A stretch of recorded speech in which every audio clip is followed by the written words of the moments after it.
All right, this is the first of many videos that are to come. Our first topic is the scientific method, and I'm Mr. Mosley.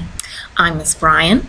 And we, of course, teach at Florence Leadership Academy, and we are going to be moving on from here.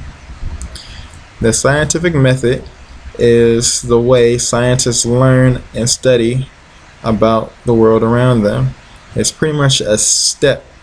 It's a group of steps that are used to identify how different phenomena occur. The steps of scientific method, the first one is to state the problem. What are you trying to solve? Are you trying to solve a problem or learn something about a subject? The second one is do research on the problem. That's when you go to a book or the library or use a textbook to find out more information about your subject or problem.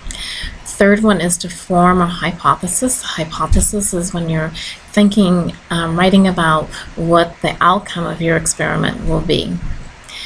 4 is to test your hypothesis with an experiment. Here you're going to perform the experiment.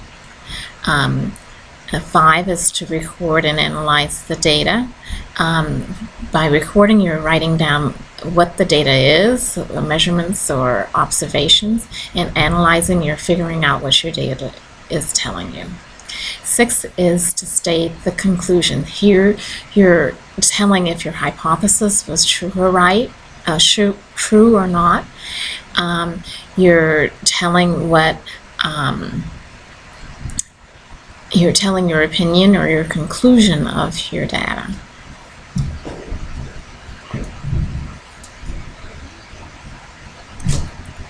All right. An important experiment fact is that when you conduct an experiment, you should change one part of the experiment and keep everything else the same. This way, when you're doing your experiment, you can compare the change based upon what it is that you changed in the experiment, and that makes it one factor that gets changed instead of multiple factors that are being changed. The example is, what liquid helps plants grow larger?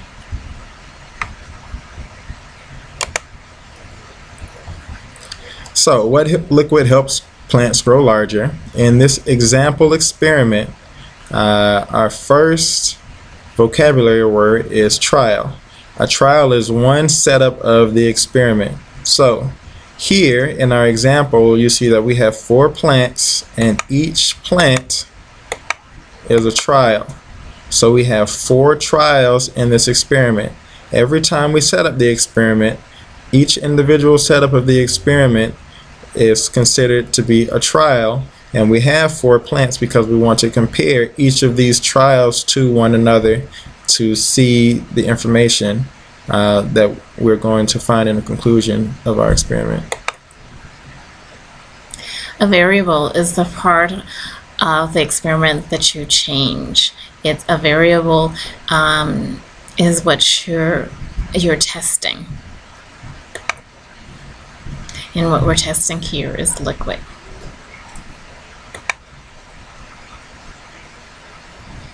Our experimental group are the trials of the experiment with the variables.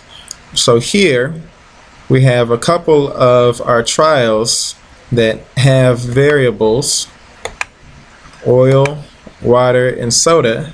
This is our experimental group. We have 3 different plants that are a part of our experimental group, and they have the variables, the things that are being changed. The liquid is what's being changed, and our 3 liquids that we're going to be testing are oil, water, and soda. Our last trial does not have one of the variables, and we'll speak about that later. Control, the trial of the experiment without the variable. That means that nothing is being added, and we're using that to compare it against the variable.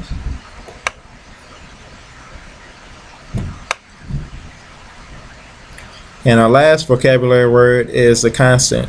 The constant is the other part of the constants are the other parts of the experiment that stay the same. So any part of the experiment that stays the same between each of the trials are constants. So here we have the amount of liquid, sunlight, soil amount, pot size, and the size of the original plant. So when we use liquid, we're going to use the same amount of liquid for each. So we'll probably use 1 cup of liquid, and then also the frequency in which we water the plants needs to be the same as well. That's another constant. The amount of sunlight needs to be the same. The amount of soil, the size of the pot, and the size of the original plant, they all need to be the same. Here in our picture, we see that 2 of the plants do not have the same pot size and soil amount as the other 2. And to make this experiment reliable, we would need to change the pot size so that all the pots were the same size, and we would need to change the soil amount so that all of the soil amounts be the same size. Well, that's it for this video lecture, and we look forward to lecturing with you all again. Bye-bye.